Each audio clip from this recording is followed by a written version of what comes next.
Bhálum Taircint an Rialtas le buga ceann córa agus gur mágad as teachta ón Sinn Féin as an rún. Dús a ceann córa cai mé rá go bhfuil ar blána gobar an ag tá sé gobar inis. Níl gachtain ag bhathú é fós. Thugamar an uirí trocha míle tí nua sa 100 bliain dar phlean. 5 míle níos mó ná ar spríoch. An uirí thugamar níos mó tí sosialta. Ná mar a bhí le 50 bliana. Tíochta ar price resúnta le ceannach den 100 euro le 5 bliana déag. Den 100 euro riamh títhe ligean ar cíos ar price resúnta freisin, tríd an cost rental scheme. Níos mó ná 25 míle ceannaitheoirí ceadúra mortgagetí an uair a freisin.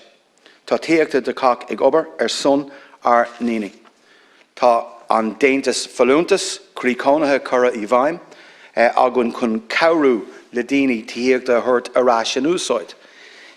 Níos mó ná 1,000 Oireachtas hena féin. Tá an First Home Scheme cura í bhaim freisin. Níos mó ná 900 ceadú hena féin. Fíorcabhar de daoine tí féin a cheannach. Déanamid gach rud is féidirlinn chun tí solathar dómhsiúd nach bhfuil tí acu ar chur ar bith. Níl aon phlean sa tír cosúil le tíochta de chach. Tá do phartaí Sinn Féin I gcuine gach rud sa phlean. Únaireachtaí, Deontas Help to Buy, an First Home Scheme, Deontas Falúntas, mar hampla agus tríd an tír. Tá do chomhlóirí I gcuine títhe sosialta tríd an tír. Tá is agam na rudaí atá sibse I gcuine. Níl is agam cad atá sibse ar son. And I want to turn directly to some of the points raised in the motion. And the motion does nothing to help those impacted by homelessness. The government has not made a decision yet, deputies, with regard to extending the eviction ban. But legal and policy advice will be carefully considered before we make a decision in the coming weeks. Unfortunately, no such consideration has been given in this motion.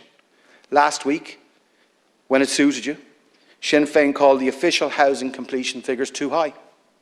And when it suits you this week, you're calling the homelessness figures too low. So you're entering a very dangerous phase, Deputy O'Brien, of Kellyanne Conway-style alternative facts.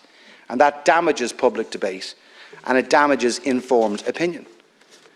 I can only imagine the reaction from yourself if the government did exactly the same thing that undermined official verified facts from the independent National Statistical Agency and instead decided to cherry-pick unverified claims from a private firm that suited your narrative. In particular, I am deeply concerned around Sinn Féin directly undermining the work of the CSO, our independent national...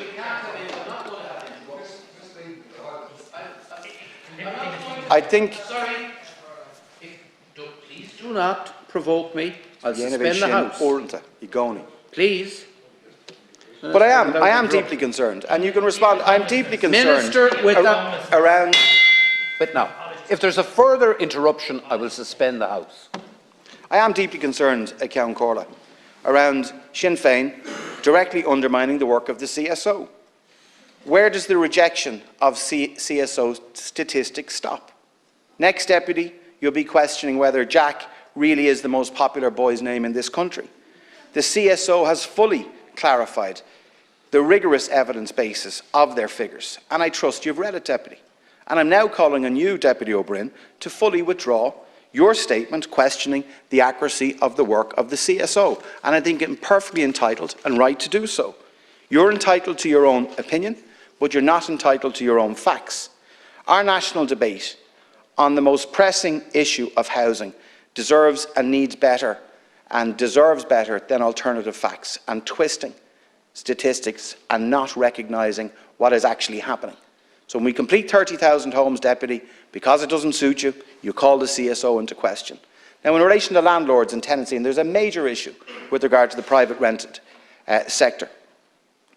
And I think it behoves you as well, Deputy, and your party colleagues, to stop demonising landlords and to stop using the narrative that's what bad for landlords need to be good for tenants.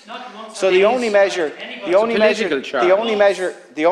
Sinn Féin have brought forward in relation to retaining landlords, private mom and pop landlords in the market, is to tax them a further €400. Now, in relation to emergency planning, and this will sort of see what you've said in this very chamber, we've already brought forward legislation to accelerate housing delivery through emergency planning. You know that. The bill was passed in December, Deputy. But at the time you were singing a very different tune.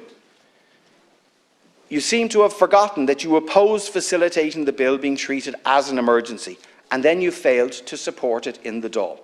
And you should clarify whether that is still your position, or are you changing it today, simply because it suits your narrative. So we've brought forward emergency planning powers that you didn't support.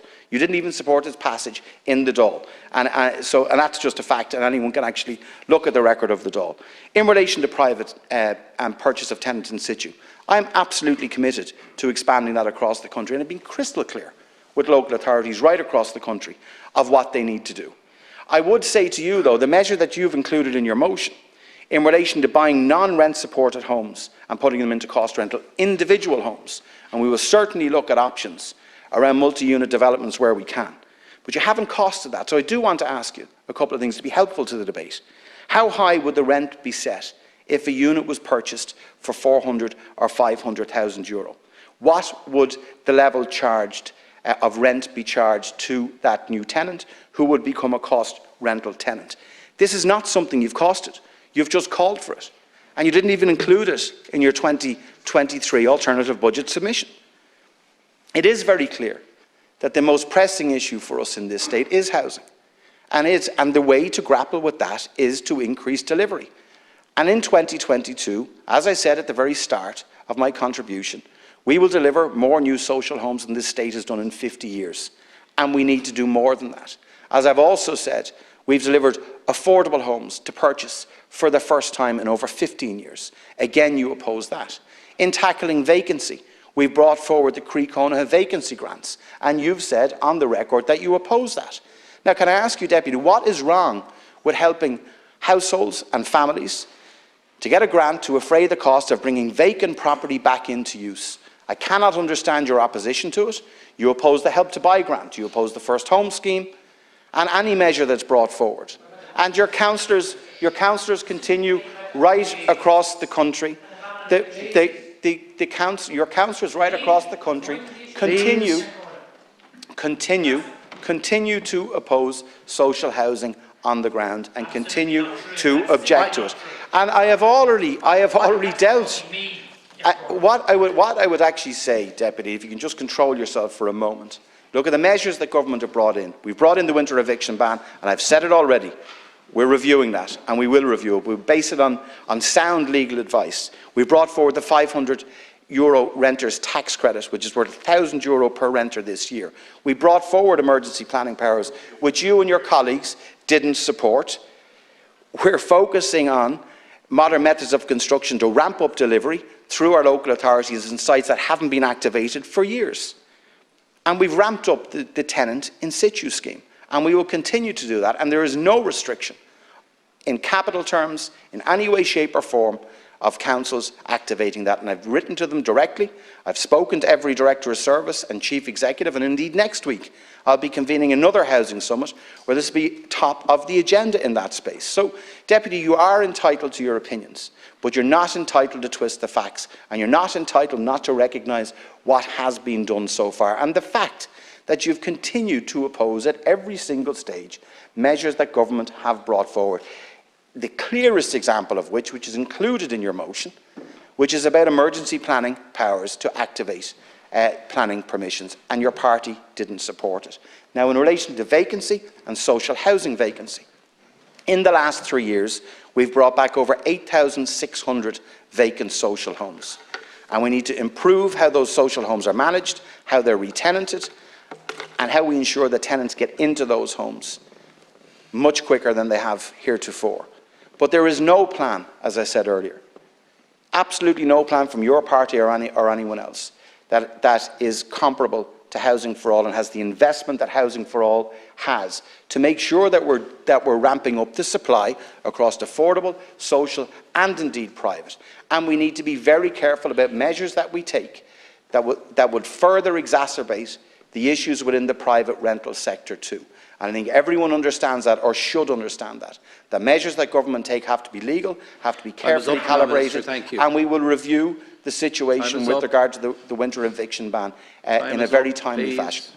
I just want to inform members now that I'm going to make a decision that in future, if there's what I call strategic interventions and interruptions on either side of the House, I'm going to suspend the House for a period of time, which will have the effect of time being lost from private members' business. So if you want to discuss these matters and avail of the time, please do us all the courtesy of listening to each other. Now, our